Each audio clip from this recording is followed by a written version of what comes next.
মামলার বিষয়ে কোনো প্রসঙ্গ টানেননি, সকালে আপনি মামলার সিদ্ধান্ত, তার মানে কি পিছন থেকে কোনো কর্নাটিভ নড়ছে এমনটা কিছু? আমি তো সবকটা আপনি কি করবো না করবো আগে দিল আপনাকে বলে দিই। হচ্ছে বিচার করা হচ্ছে এরকম একটা ভাব নিয়ে তিনি আজকের হিরো আলমকে খুব সহযোগিতার ভাব ধরতে এসেছেন, কিন্তু যখন তাকে পিটিয়েছেন মেরেছেন সেই সময়কার ইতিহাস কিন্তু এদের এখন একটু মনে নেই।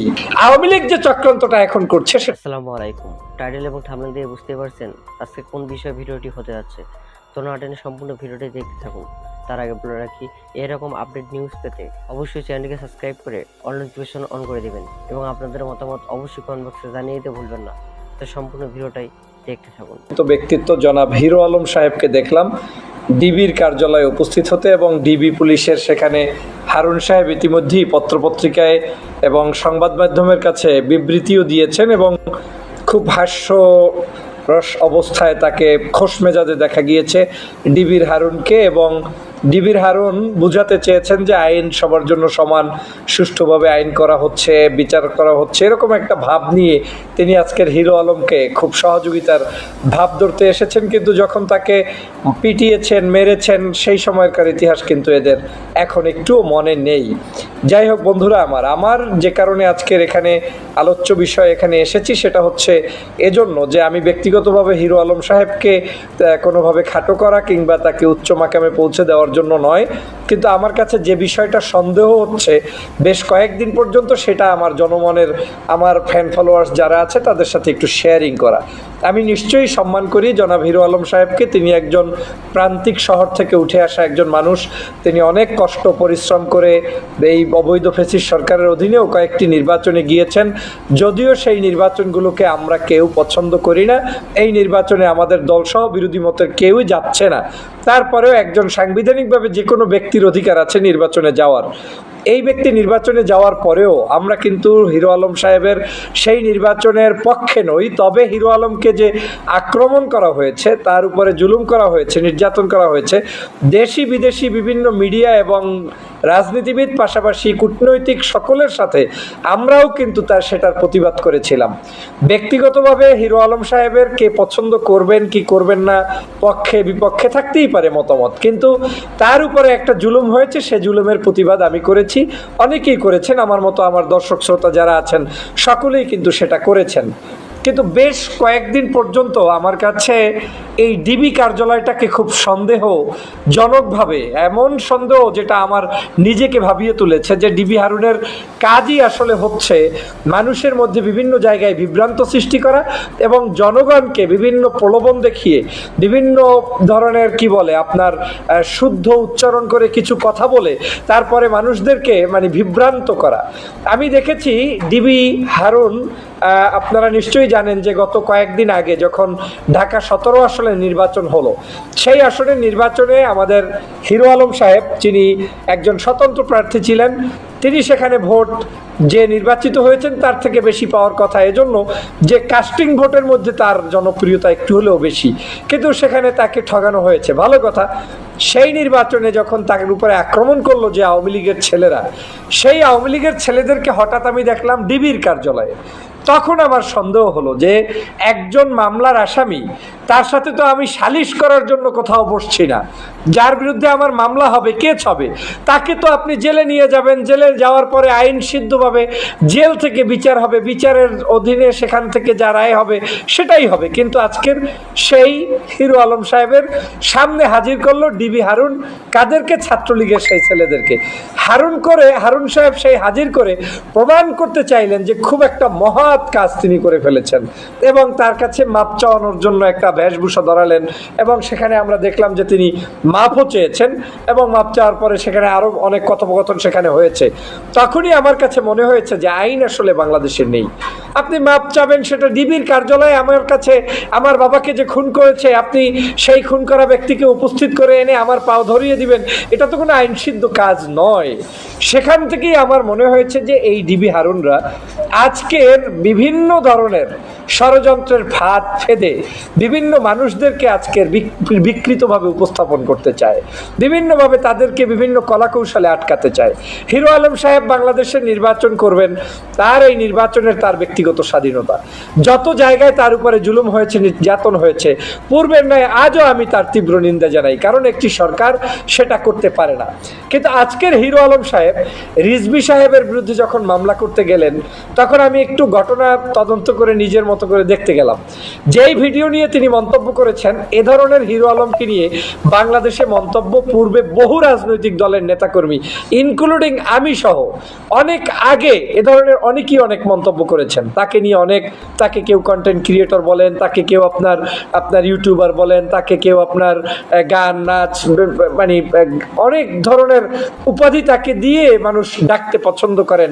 কিন্তু তিনি এই হালের কি বলে পানিতে ভাসতে ভাসতে, যেহেতু এই দেশে রাজনীতিবিদরা নেই, সমাজে এখন কোনো রাজনীতিবিদ কাজ করতে পারছে না, অন্যায় অবিচার চলমান, সেখানে কোনো প্রার্থী নেই, স্বভাবতই সেই জায়গায় এখন হিরো আলম সাহেব ছাড়া বিকল্প কিছু নেই। সে কারণে হিরো আলম সাহেব আজকের আলোচনায়, এবং আমরাও সবাই মিলে তার ব্যাপারে পজিটিভ আলোচনাটাই নেগেটিভের চেয়ে বেশি করছি। কারণ এখন তার বিরুদ্ধে আলোচনা নেগেটিভ করার কি আছে? যেখানে আওয়ামী লীগ সমস্ত জায়গায় নেগেটিভ আলোচনা করছে, সেখানে হিরো আলমকে নিয়ে আর নেগেটিভের কি আছে? হিরো আলম একজন সাধারণ জনগণ হিসেবে আমরা কিন্তু তাকে সেই জায়গায় ওয়েলকাম এবং তার প্রতি সহানুভূতি এদেশের জনগণ দেখিয়েছে। কিন্তু আজকে তিনি যখন রিজভী সাহেবের বিরুদ্ধে মামলাটা করতে গেলেন, সেটার জন্য আমি সচেতন করতে এসেছি, রিজভী সাহেবের পক্ষে কিংবা বিপক্ষের জন্য না। রিজভী সাহেব যে বক্তব্য দিয়েছেন কতদিন নাকি আগের এই বক্তব্য, সেই বক্তব্যটাকে হঠাৎ করে কেউ না কেউ শিখিয়ে দিয়েছে, অথবা কেউ না কেউ এটাকে ভাইরাল করে চোখের সামনে এনে নতুন করে আরেকটি ষড়যন্ত্রের ফাঁদ শুরু করেছে। কারণ আপনারা জানেন যে হিরো আলম এখন বাংলাদেশ সহ বিশ্বের বিভিন্ন জায়গায় পরিচিত মুখ। এখন হিরো আলম সাহেব রিজভীর বিরুদ্ধে মামলা করবে, এই ইস্যুটা আবার বাংলাদেশে 5 দিন 10 দিন শেখ হাসিনা মার্কেটিং করতে পারবে। এই মার্কেটিং করে মানে নোংরা যত রাজনীতি বাংলাদেশে আছে তার সব কিন্তু এই দেশে চলমান আছে। নিশ্চয়ই আপনাদের মনে আছে এই হিরো আলম সাহেবকে নিয়ে ওবায়দুল কাদের সাহেব মন্তব্য করেছিলেন, করে কিন্তু একটা মহা বিপদে পড়েছেন। আমিও কিন্তু তৎকালীন সময় হিরো আলম সাহেব ওবায়দুল কাদেরের বিরুদ্ধে যে বক্তব্যগুলো দিয়েছিলেন, আমি কিন্তু ওবায়দুল কাদেরের পক্ষে রেখেই সেই তীব্র প্রতিবাদ তখন করেছিলাম যে এটা হিরো আলমের জন্য যায় না। তিনি যাই হোক একজন রাজনীতিবিদ এবং বাংলাদেশের যে লেভেলের বড় মাপের একটি দলের রাজনীতিবিদ, সেই জায়গায় হিরো আলম সাহেব আলোচনা করেছেন কিংবা সমালোচনা করেছেন বা হিরো আলমের তিনি করেছেন, উভয়ের কারো জন্যই সেটা শোভনীয় হয়নি। বিএনপিরও যে ব্যক্তি এই আলোচনা করেছেন, কোন প্রেক্ষাপটে কখন কোন জায়গায় করেছেন সেটা আমাদের এখন পর্যন্ত কিন্তু আসে নাই। কিন্তু আজকে হঠাৎ করে এটাকে নিয়ে ডিবি কার্যালয়ের ডিবি হারুনকে যে খোশ মেজাজে দেখলাম, যে আমাদের কাছে মানুষ আসে, বিচার প্রার্থী বিভিন্ন বিপদে পড়লে তারা আমাদের কাছে আসে, এই যে মানে এখন এতটা সহানুভূতিশীল যে মনে হচ্ছে ডিবি হারুনের কাছে গেলেই সঠিক বিচার পাওয়া যায়। অথচ এই ডিবি হারুন কত মানুষকে মানে পিটিয়েছে, হত্যা করেছে, নির্যাতন করেছে, না তার মানে কি বলে কারো জামা কাপড়, এই কয়েকদিন আগেও আপনার দেখেন যে বিএনপির নেতাকর্মীদের উপরে আক্রমণ করেছে। হঠাৎ করে তিনি এই মায়াকান্না এবং বক্তব্যের উদ্দেশ্যটা কি? তাহলে আজকের যদি রিজভী সাহেবের এই বক্তব্যকে কেন্দ্র করে ডিবি হারুন সাহেব এই মন্তব্য করতে পারেন, তাহলে ঢাকা 17 আসনের নির্বাচনে আজকের যাকে আক্রান্ত করা হয়েছে, মারা হয়েছে, পিটানো হয়েছে, সেই হিসাবে আপনি ডিবি হারুন কি মন্তব্য করবেন বলেন? সেই জায়গাটা নিয়ে আপনি কি বক্তব্য দিবেন জাতির কাছে বলেন? সেই জায়গাটা নিয়ে আপনি কি প্রতিবাদ করবেন আপনি বলেন? কিন্তু সেই প্রতিবাদ কিন্তু তাদের কাছে নেই। আমি এই হিরো আলম সাহেবের উপরে আমার কোনো ক্ষিপ্ত কোনো মন্তব্য নেই, কারণ একজন ব্যক্তিকে নিয়ে একজনে কটূক্তিমূলক বক্তব্য দিলে তার সাংবিধানিক রাইট আছে, তিনি সেটার প্রতিবাদ করবেন, যে কোনো উপায়ে সেটা করতে পারেন। কিন্তু হঠাৎ করে সরকার ডিবি হারুন এবং হিরো আলম সাহেবের এই নতুন করে মামলা পর্যন্ত করতে যাওয়ার উদ্দেশ্যটা আমার কাছে একটু ভিন্ন মনে হচ্ছে। এবং আমি আপনাদেরকে আগেও একটা টকশোতে বলেছিলাম যে হিরো আলমকে একটা সময় আওয়ামী লীগই এমপি বানিয়ে দিবে, দেখবেন আপনাদের মাধ্যমে তার একটা ভাইব তুলবে, সমগ্র বাংলাদেশে তার একটা জনপ্রিয়তা তৈরি করানো শেষ হয়ে গেলে তখন হঠাৎ করে তারা আপনাদেরকে বুমেরাং করার জন্য আপনাদের বুকে একেবারে ওই যারা মানে আমরা আপনারা সবাই মিলে যারা তাকে ভালোবেসেছি, ভালো বলেছি, সেই ব্যক্তিকে আওয়ামী লীগ লুফে নিয়ে নমিনেশন দিয়ে তারপরে ওই যে অবৈধ নির্বাচন আগামীতে যেটা করতে চায় সেখানে তো কোনো কন্টেস্ট করার কোনো লোক থাকবে না। হিরো আলমকে বলবে তুমি একটা আসনে নির্বাচন করো, আমরা তোমাকে হওয়াই দেবো, তুমি স্বতন্ত্র থেকেই হয়ে যাও, কোনো সমস্যা নেই।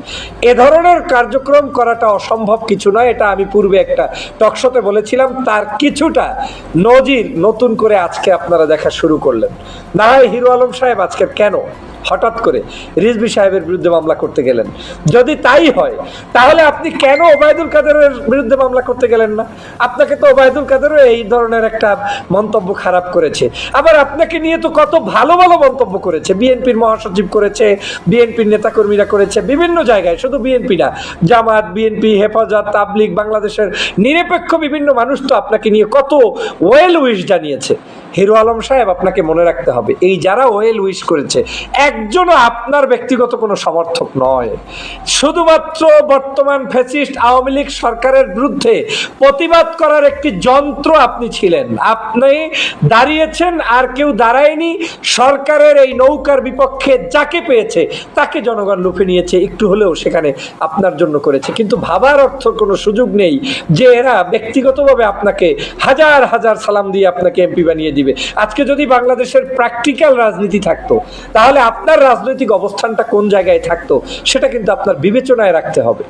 আওয়ামী লীগ বিএনপি বলে কথা বলছি না, আমি আমার দল নিরপেক্ষ কথা বলেই আজকে বলছি যে আপনি যখন এই বক্তব্যগুলো আজকের গতকালকে থেকে দিচ্ছেন, আমার কাছে মনে হচ্ছে এটা আপনার শিখানো বক্তব্য। খালেদা জিয়া সম্পর্কে মন্তব্য করতে গিয়ে ভাবতে হবে হুইজ খালেদা জিয়া।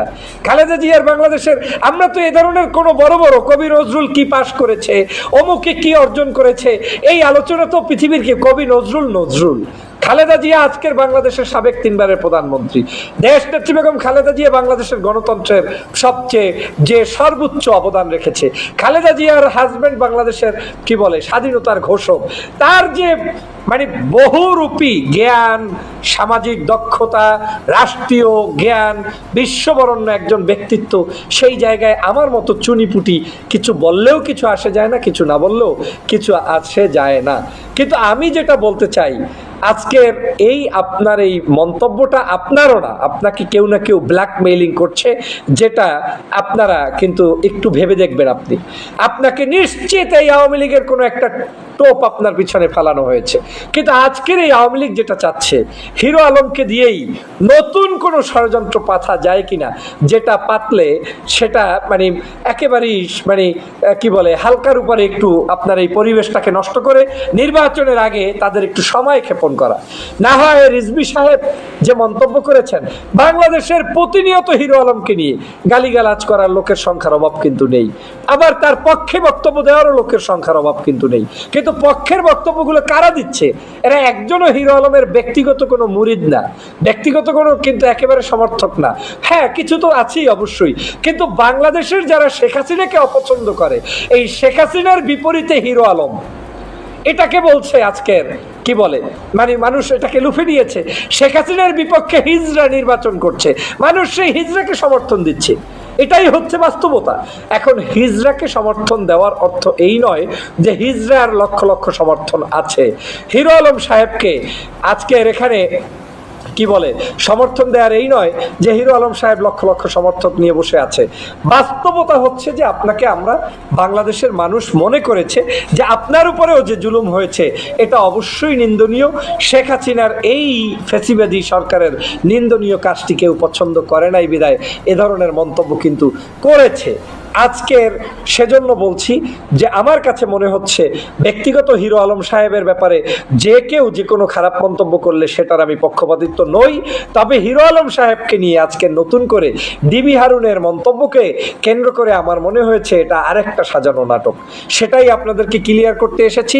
আমি এখনো মনে করি হিরো আলম সাহেব আপনি আপনার জায়গা থেকে ফাইট করেছেন, গণতন্ত্রের জন্য লড়াই করবেন, করতে যাচ্ছেন, করতে থাকেন। আমি আপনাকে সে ব্যাপারে আমি আপনার কোনো খারাপ মন্তব্য করতে চাই না।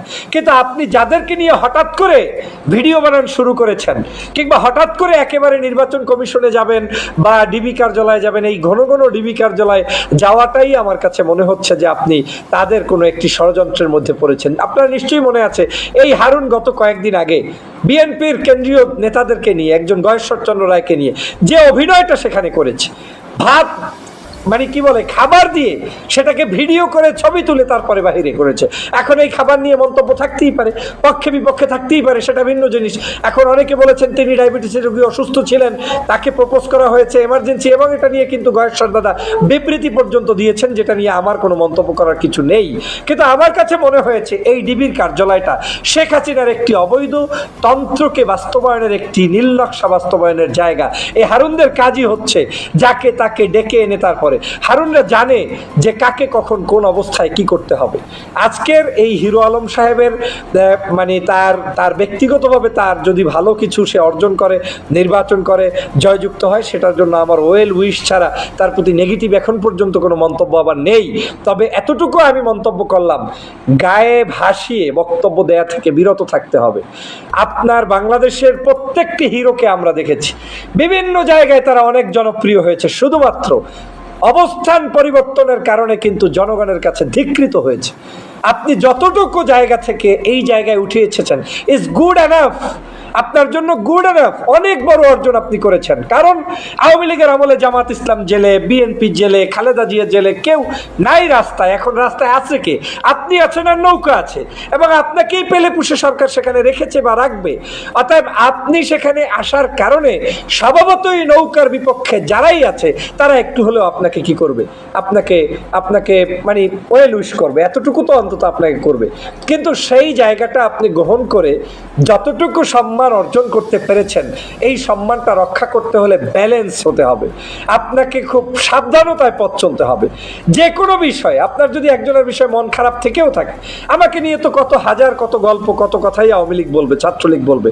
এখন ছাত্রলীগ বললে আমি তো ছাত্রলীগের প্রতিদিন প্রতিবাদ করব না, আমি প্রতিবাদ করব শেখ হাসিনার, আমি প্রতিবাদ করব রাষ্ট্রের চোর ডাকাত গুন্ডাদের। প্রতিদিন তো ওই একজনে আমাকে কি করবে, ও তো আজকের ভাইরাল হওয়ার জন্য আমার কাছে আসবে, আমাকে নিয়ে খারাপ মন্তব্য করে একটু ভাইরাল হতে চাবে, আমি তো তাকে ভাইরাল করব না। অতএব আপনাকে সচেতন হতে হবে।